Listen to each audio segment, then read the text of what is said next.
The ship Endeavour landed gently on the glowing surface of Borealis 9. Its landing lights reflected off the violet sands, making the whole ground shimmer like a dream. Lieutenant Aaron Blake stood at the ramp, his heart beating faster than it should.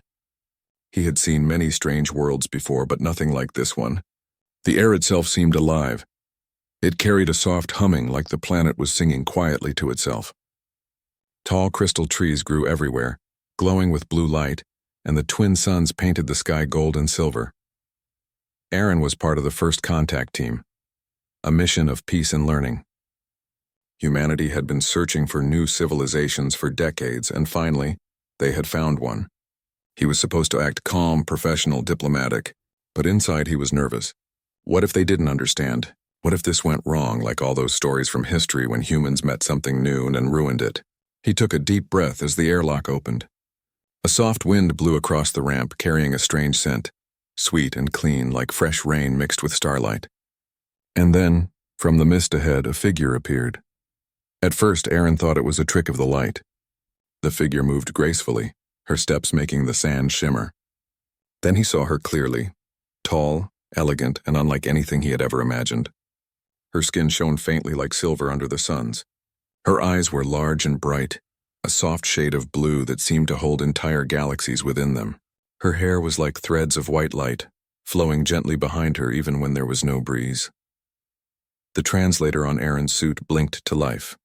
A musical voice came through, calm and clear. "Welcome, travelers of Sol," she said.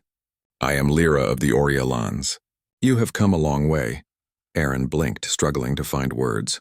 His training told him what to say, but his heart refused to follow the script. For a moment he could only stare. Her presence was peaceful but powerful, like standing before something sacred. Yes, he managed to reply. "We come in peace. We seek to learn, to share." Lyra smiled. Not a human smile, but something softer, deeper. It felt like a sunrise. Around her, faint blue light rippled through the sand as if the planet itself responded to her emotion. The Oriolans, Aaron realized, were not just living on this world. They were part of it. The rest of the human team stepped forward, placing scanners and devices around, but Aaron barely noticed. His focus stayed on her. Every movement she made was full of grace. When she spoke again, her words carried warmth that his translator could barely capture. "Your world must be far away," she said, tilting her head curiously. "I feel its distance in your eyes." He smiled shyly. "Very far. It took us years to reach here. And yet," she said softly, "you are here. That means something." Aaron nodded, unsure why her words struck so deep. Maybe because it was true. Humanity had searched so long for someone, for anyone in the vast silence of space. And now they were here, standing face to face with a living being from another world, one that was not hostile or cold, but kind and gentle. Later that night, the humans set up their camp beside the glowing river of Borealis. The light from the water danced across their faces as they worked. Aaron kept replaying the meeting in his head. He tried to convince himself it was just curiosity, just admiration for a new species, but deep inside, he knew it was something else. He sat by the ramp, watching the horizon turn soft blue. His friend, Corporal Jenkins, walked by and laughed. "You've been staring at that horizon for an hour, Blake. What's got you so lost?" Aaron chuckled quietly, not answering. He looked again at the glowing trees and the gentle mist rising from the valley. Somewhere out there, Lyra was probably watching the same stars. Without realizing, he whispered the words out loud, almost to himself. "She's so beautiful." The translator mic on his suit was still on. Across the channel, a faint voice replied, musical, calm, and full of quiet humor. "Thank you, human." Aaron froze. His heart skipped a beat. She had heard him, and though he couldn't see her, he knew. Lyra was smiling. At that moment, under the twin suns of a strange world, something gentle and powerful began between them. Not war, not fear. Just the first fragile thread of understanding, and maybe something more. Days passed quietly on Borealis 9. The human camp stood like a small spark of metal and light in the middle of the glowing valley. Every sunrise painted the sky in gold and violet colors, and the alien trees sang soft notes as wind passed through their crystal leaves. For the first time in years, Lieutenant Aaron Blake felt at peace. His job was to record information and send reports to command. But every evening, when his duties were done, he found himself walking toward the edge of the valley, where Lyra waited. She always seemed to know when he was coming. Sometimes she stood by the river of light, watching the glowing fish swim in slow circles. Sometimes she sat beneath the crystal trees, humming a tune that made the air shimmer. At first, they talked about their worlds. Aaron told her about Earth, about oceans and rain, about cities filled with people and light. Lyra listened like a child hearing a fairy tale. "You have oceans that move?" she asked, eyes wide. "Water that dances with storms?" He laughed softly. "Yes, it can be calm or wild. Sometimes the waves are taller than mountains." Her voice was full of wonder. "Our skies do not cry like yours. They only sing." Aaron thought about that. "Maybe that's better," he said, but Lyra shook her head. "No. A world that can cry must also be one that can heal." Those words stayed with him for days. There was something different about the way she spoke, soft but filled with meaning. She didn't talk like a scientist or a leader. She spoke like someone who saw the soul of things. One night, while the stars shimmered above them, Aaron brought his datapad and showed her images of Earth. He played videos of forests, oceans, and snow. Lyra watched in silence, her glowing eyes reflecting the screen. When she saw children laughing in the rain, she gasped softly. "They do not fear the water," he smiled. "No, they love it." Lyra smiled too. "Then your kind still remembers joy." Her words made his chest tighten. For a moment he forgot she was alien, forgot the distance of light years between them. He only saw her calm face, her gentle eyes, her quiet strength. Then she asked, "Why do your people travel so far from home?" Aaron looked up at the stars. "Because we're always searching. For answers, for hope, for something better. Sometimes I think we just don't want to feel alone anymore." Lyra tilted her head. "Do you feel alone, Aaron Blake?" He hesitated, then nodded slowly. "Yes, I think I always have." She looked at him for a long time before saying softly, "You are not alone now." The air between them grew still. He wanted to speak, but no words came. Her hand reached out, hesitant, unsure, and rested lightly on his wrist. Her skin was cool, like smooth metal warmed by sunlight. In that small moment, something changed. The next few days felt different. They met more often, walking along the glowing rivers, sharing stories and laughter. Aaron taught her a few English words. She taught him to hum the tones that could make the crystals glow brighter. When they walked together, the ground shimmered under their feet. But even in that peace, Aaron felt a shadow forming.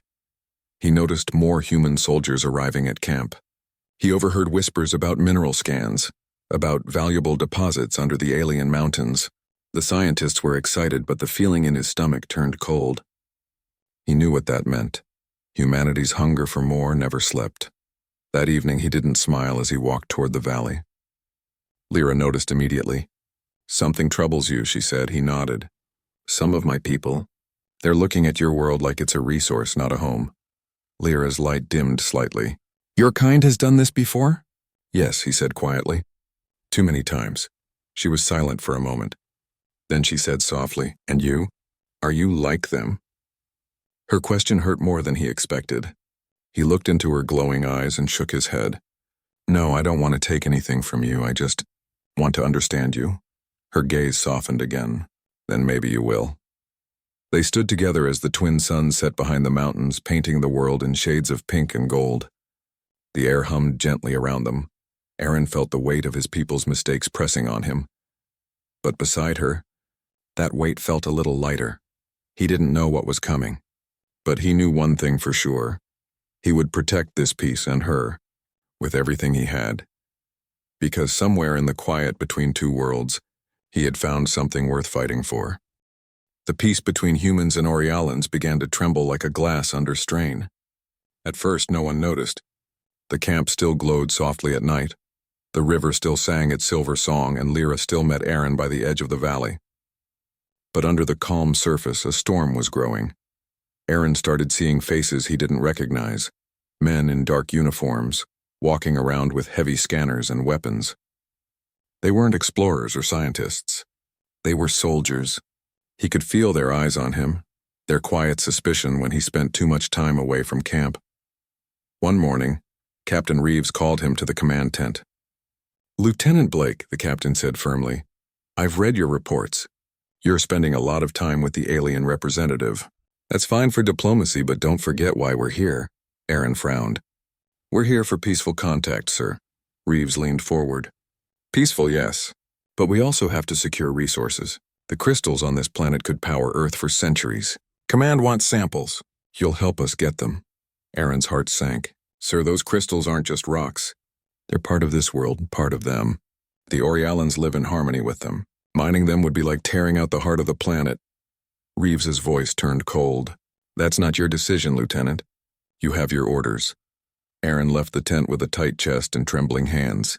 He felt anger boiling inside him.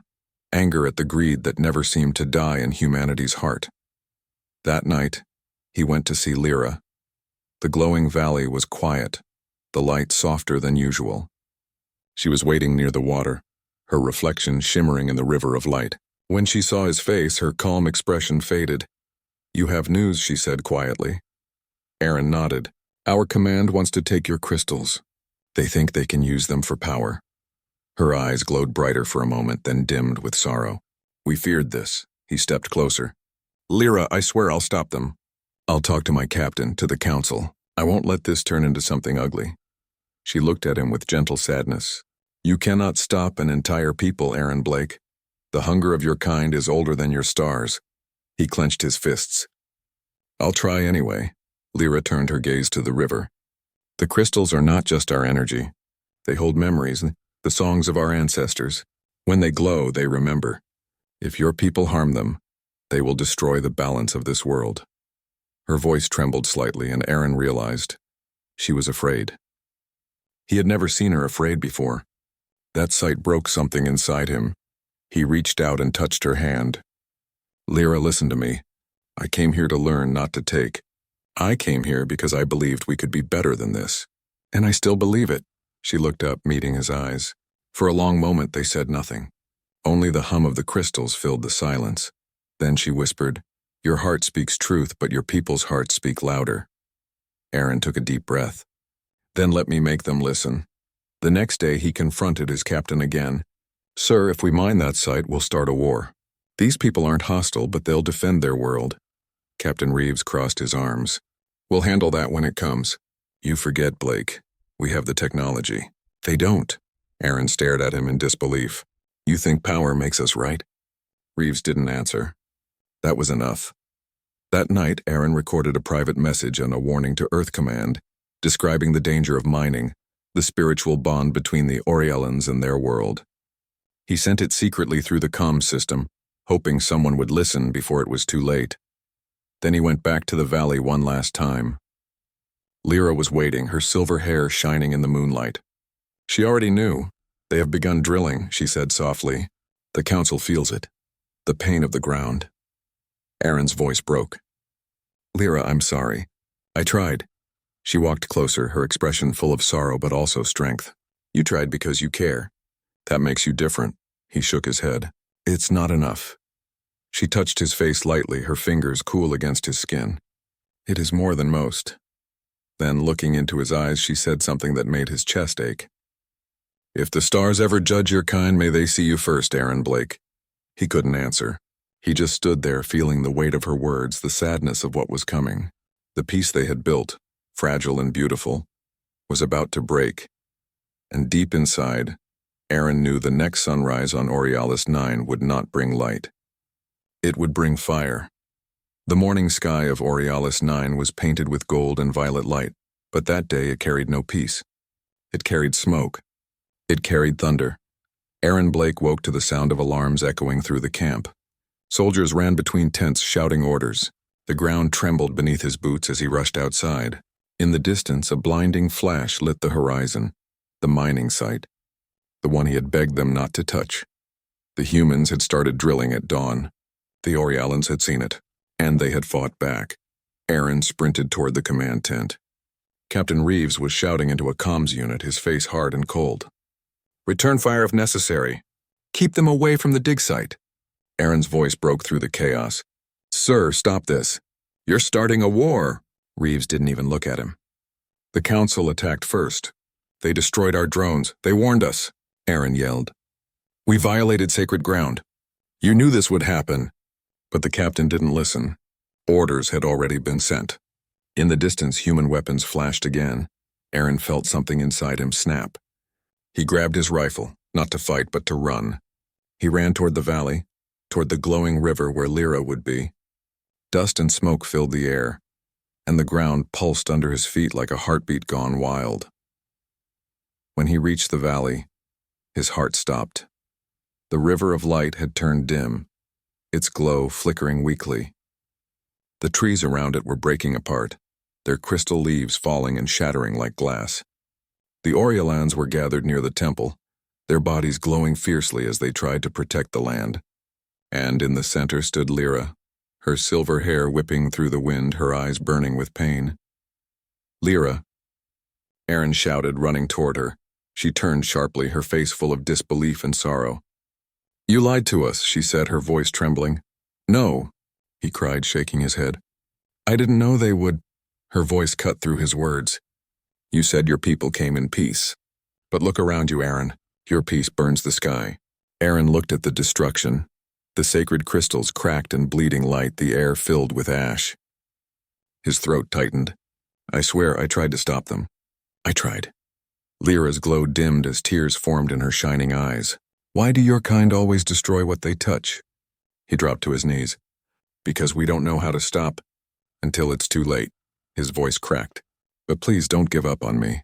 Don't give up on us. The air pulsed suddenly. A wave of blue light spread from the temple, knocking him backward. The Oriolans were channeling something. A shield or maybe a weapon. Their bodies merged with the crystals, glowing brighter, humming with power.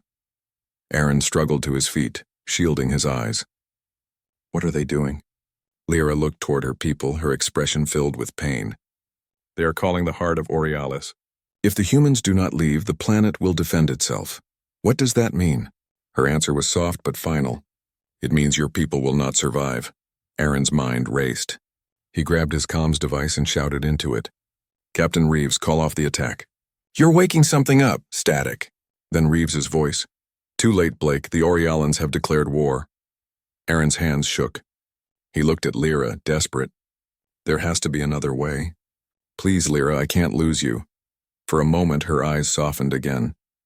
You cannot save both worlds, Aaron, but maybe you can save one. He realized then what she meant. He turned and ran back toward the camp, his lungs burning, shouting into his comms the whole way. Cease fire, pull back. Everyone get out of the valley. Explosions boomed behind him. A wall of blue energy burst from the ground, throwing soldiers and machines into the air. The planet itself was fighting back. When he finally reached the ridge, he looked back. Lyra stood at the center of the glowing storm, her arms raised, her body surrounded by a halo of light. She wasn't attacking. She was shielding her people and him from the fury that humans had caused. Tears filled Aaron's eyes. He wanted to run to her, but the storm was too strong. Lyra! He screamed into the wind. Don't do this. Through the blinding light, she looked at him one last time and whispered something he could barely hear over the roar. Remember us. And then she was gone, swallowed by the light, by the storm, by the power of her world. Aaron fell to the ground, the sky burning above him, his heart breaking like the crystals around him. The beautiful world he had loved, the woman who had made him believe in peace, both were slipping away because of the same old human sin. When the storm finally ended, Orialis 9 was silent again. The air was still. The river no longer glowed, and Aaron Blake was left standing in the ruins, his body trembling, his soul hollow. He whispered to the empty sky, voice cracking with pain. I'm sorry, Lyra. I'm so sorry. And far above, the stars remained silent. The silence after the storm was unbearable. The twin suns of Orialis 9 rose slowly over a wounded world. The ground still glowed faintly where the crystals had cracked, and smoke drifted like ghosts across the broken valley. Aaron Blake walked through the ruins, every step heavy with guilt. The once living light of the planet was dim now, and the song that used to hum softly through the air was gone. He felt like he was walking through a graveyard made of stars. Human soldiers were packing up their equipment. The mining site had been destroyed. The captain was dead, along with half the crew. The survivors were silent, their faces gray with shame and fear. Aaron stood among them, feeling like a stranger in his own species. He looked toward the temple ruins where Lyra had vanished. He still couldn't believe she was gone. Every part of him screamed that he had to find her, that she couldn't just disappear into the light. He ignored the others and started walking toward the valley again. The commander in charge of evacuation called out, "Blake, we're leaving in 2 hours. The council has demanded we withdraw." But Aaron didn't answer. His heart pulled him forward. He reached the center of the valley, where the once bright river was now a faint line of dull light. He knelt beside it, his hands trembling. "Lyra," he whispered, "please, if you can hear me." "I didn't want this," the wind answered softly. And then, a sound. A faint hum rose from beneath the earth. The crystals flickered weakly and a shape began to form in the mist. Aaron's breath caught in his throat. The light took shape, tall, delicate, and silver. Lyra. But she wasn't the same. Her glow was weaker, her body almost transparent. She looked like a ghost of herself, a memory given form. "Lyra," Aaron breathed, standing slowly. She looked at him with sad eyes. "The world still remembers you, Aaron Blake," she said softly. "It remembers your heart." He took a step closer, his eyes full of tears. "You're alive?" "In a way," she whispered. "I became part of the heart of Borealis when I tried to protect my people. My body is gone, but my spirit remains." Aaron's voice shook. "I thought I lost you forever." "You did not lose me," she said. "You lost peace, but peace can still be found." He looked at the ruins around them. "How? My people destroyed everything. The council will never forgive us." Lyra's light flickered gently. "Then you must be the bridge. You must remind them that humanity still has a heart." He hesitated. "They won't listen to me." "They will," she said. "Because you speak from pain, and pain is something all hearts understand." Aaron dropped to his knees. "Lyra, I don't want to leave you again." Her faint smile appeared. "You must. Go back to your people. Tell them the truth. Tell them what beauty they almost killed." He looked up at her, tears blurring his vision. "Will I ever see you again?" She stepped closer, her light touching his cheek like a breeze. "When your world learns to see without taking, then maybe." And then, like the fading of a dream, she was gone. The air grew still. The hum faded. Aaron stood alone in the valley, but something had changed in him. He felt her words like a fire inside his chest. He knew what he had to do. When he returned to the camp, the soldiers were almost ready to depart. The new commander looked at him coldly. "We've been ordered to retreat and destroy all traces of this place. No evidence left behind." Aaron's fists clenched. "No," he said quietly. "You're not destroying anything." The commander frowned. "That's an order, Lieutenant." Aaron stepped forward. "And this is my order. I'm sending a message to Earth, to every ship in orbit. They'll hear the truth before you erase it." He walked to the comms console and opened a live channel. His voice was steady, though his heart was racing. "This is Lieutenant Aaron Blake of the Endeavor. The war on Borealis 9 is not a victory. It's a tragedy. We came here as explorers and became destroyers. But it's not too late to be better. These beings, the Borealans, showed us beauty, peace, and mercy. And we repaid them with violence. I beg you, stop this. Let this planet live. Let their story remind us who we are supposed to be." His message echoed through the channel, reaching every human ship. Silence followed. The tension hung heavy in the air. Then slowly, the human fleet began to move. Not forward, but away. The engines dimmed. The weapons powered down. One by one, the ships turned and began to leave orbit. Aaron closed his eyes. He felt something lift from his chest. For the first time in days, he could breathe. Lyra's words echoed softly in his mind. "You must be the bridge." And for the first time, he believed he could be. The human ships began their slow retreat from Borealis 9. Their engines burned silently across the sky, fading one by one into the endless black of space. The war was over before it had truly begun, ended not by power but by a single voice. Aaron Blake's message had reached them all, and somehow his words had been enough. But victory did not feel like joy. It felt like silence, heavy, aching silence. Aaron stood alone on the ridge overlooking the valley. The once luminous land now lay quiet beneath the twin suns. The glowing river was dull and still, the crystal trees cracked and colorless. The wind whispered softly through the ruins, carrying the ghosts of songs that no one could hear anymore. He felt like the last human left in a sacred place that no longer wanted visitors. His uniform was torn, his face covered with dust, but his heart felt lighter than before. Maybe this was what peace truly looked like. Not celebration, but acceptance. He turned when he heard footsteps behind him. It was Jenkins, his old friend, limping slightly from the chaos of battle. "They're ready to leave, Blake," Jenkins said softly. "Fleet Command wants everyone on board before the next rotation." Aaron nodded but didn't move. His eyes stayed fixed on the valley below. "Did you ever think," he said quietly, "that we'd come all this way, just to break something beautiful?" Jenkins sighed. "You did your best. You saved what you could." Aaron shook his head. "I didn't save her." Jenkins didn't reply. He placed a hand on Aaron's shoulder, squeezed it once, then walked away, leaving him with his thoughts. The air shimmered faintly as the twin suns began to set. Aaron looked up, his eyes following the horizon. "Lyra," he whispered, "if you can still hear me." "I kept my promise. I made them stop." The wind carried his words into the valley, soft and fragile. For a moment nothing happened. Then a faint glow appeared by the broken river, weak at first, then brighter. Aaron's breath caught in his throat. He ran down the ridge, stumbling over stones until he reached the riverbank. The glow grew stronger, shaping itself into a familiar figure. Lyra. Her form was faint, translucent like a reflection on water. But her eyes, those deep blue eyes, still shone with warmth. "You came back," she said softly. Her voice was a whisper of light. Aaron's chest tightened. "I couldn't leave without seeing you. I thought I'd lost you forever." "You cannot lose what becomes part of you," she said gently. "I am here, in this world, in its light, in your heart."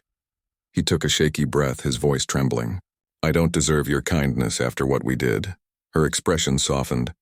"You are not your people's mistakes. You are what they can become." He stepped closer, reaching out a hand. His fingers passed through her glowing form like mist. "I wish I could stay," he whispered. "I wish I could make it right," she smiled faintly. "You already did. You stopped them. You reminded them that peace still has a voice." Aaron felt tears fill his eyes. "Then why does it still hurt so much?" "Because love and loss are twins," she said softly. "One cannot exist without the other." He closed his eyes, trying to hold on to the sound of her voice, the warmth of her words. "Will your people forgive us?" "In time," Lyra whispered. "The wounds will heal.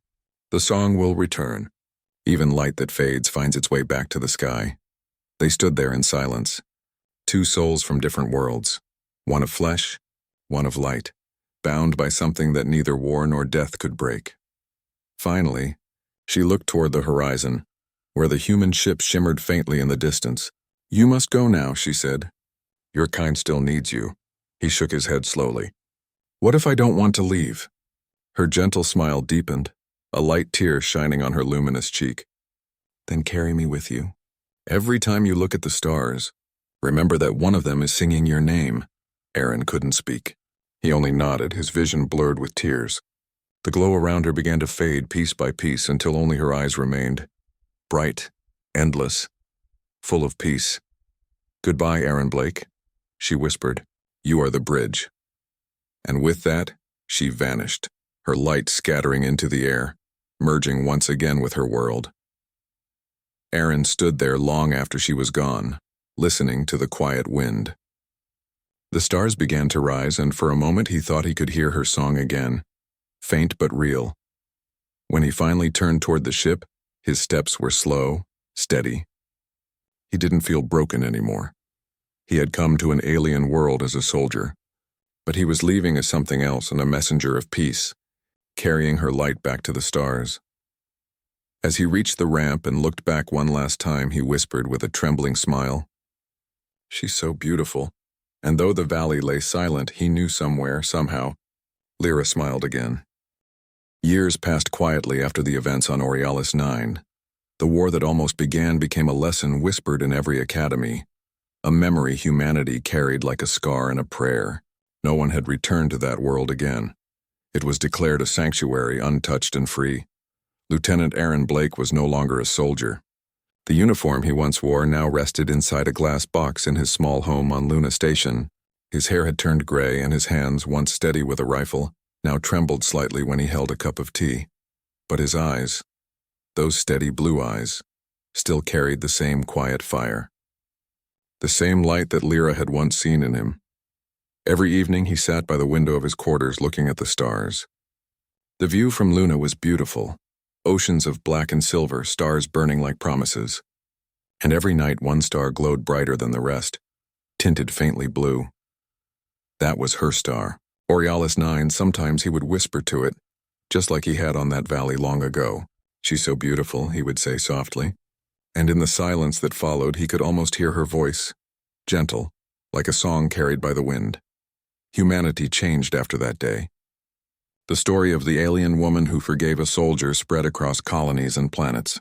They called her Lyra of the Light. Statues of her glowing form stood in gardens and museums, not as a god or a myth, but as a reminder that even the smallest kindness could rewrite the course of history. Children were taught her words. A world that can cry must also be one that can heal. Scientists quoted her when speaking about peace between species. Soldiers repeated her name before taking an oath, promising not to harm the innocent. And at the heart of all this, hidden from fame and politics, was Aaron. He never claimed to be a hero. When asked about what truly happened, he only said, "She taught me what it means to be human."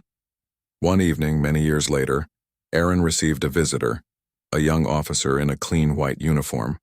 She introduced herself as Captain Mira Lang, a historian with the Interplanetary Peace Council. "Sir," she said, her voice respectful yet warm, "I've studied everything about the Borealis event, about you and Lyra. We're building a memorial, and we'd like you to attend the dedication ceremony." Aaron smiled faintly. "A memorial for her?" "Yes," Mira said softly. "For both of you." "You stopped a war, Mr. Blake?" He looked down for a long moment. "No," he said quietly. "She stopped it. I only listened." The young captain hesitated, then handed him a small device. "This is a recording from our latest probe near Borealis. The planet's alive again. The rivers glow. The crystals sing." Aaron's breath caught. "It's healing," he whispered. She smiled, just like she said it would. When she left, Aaron sat there for hours, holding the device in his trembling hands. Finally, he played it. The screen filled with light, golden rivers, silver skies, and forests humming with sound. And in the distance, on the edge of the glowing valley, he saw something that made his heart stop. A figure, soft, radiant, standing by the river. Her form shimmered in the light, half real, half memory. She turned, and though the image was faint, he could almost see her smile. Tears blurred his vision. "Lyra," he whispered. For a moment, it felt like time folded back. Like he was there again, standing on the valley's edge, a soldier no longer lost but found. That night, the lights in Aaron's quarters stayed on for a long time. When dawn came, he was still sitting by the window, his head resting gently against the glass, eyes closed and peaceful. He had gone quietly, like a flame that burns until its last spark gives itself to the wind. In the morning, when the medics entered, they found him smiling. In his hand was the small device, still glowing faintly blue. Outside his window, the stars shimmered, and one of them, brighter than all the rest, pulsed gently, as if calling his name.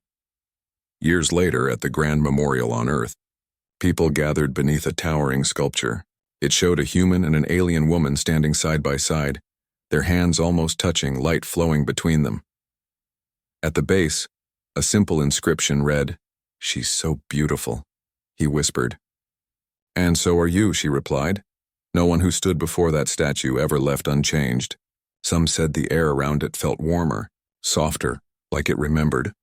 And somewhere in the endless sea of stars, a blue world sang again, a song of forgiveness, of love, and of two souls who met between war and peace. The bridge still held. The light still stayed, and her smile never faded.